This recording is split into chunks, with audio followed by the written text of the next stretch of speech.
Hi guys, இன்னைக்கு night பச்சை பயிர் டால் செய்யலாம்னு மார்னிங்கே ஊற வச்சுட்டேன். ஒரு குக்கரில் பச்சை பயிறு, 2 வெங்காயம், 2 தக்காளி, 2 பல் பூண்டு, 3 பச்சை மிளகாய் போட்டு கொஞ்சம் தண்ணி ஊற்றி, கொஞ்சம் மிளகாத்தூள், கொஞ்சம் மஞ்சத்தூள், கொஞ்சம் உப்பு போட்டு அடுப்பை ஆன் பண்ணிவிட்டு அந்த குக்கரை வேக வச்சுக்கிறேன். அப்படியே ஒரு 5 முட்டையை சைடில் பாயில் பண்ணிக்கிறேன்.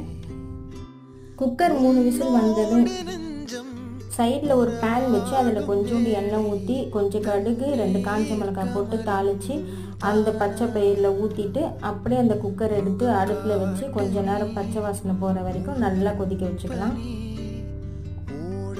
வேக வச்ச முட்டையை எடுத்து உரிச்சுக்கிட்டு கொஞ்சம் மிளகாத்தூள், உப்பு போட்டு மசாலாவை ரெடி பண்ணி வச்சுக்கிறேன்.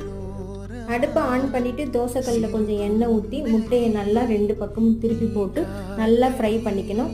மிளகாத்தூளோட பச்சை வாசனை போகிற வரைக்கும் நல்லாவே ஃப்ரை பண்ணி எடுத்துக்கணும். எல்லாமே ரெடியானது ஒரு தட்டில் சாதம், தால் போட்டு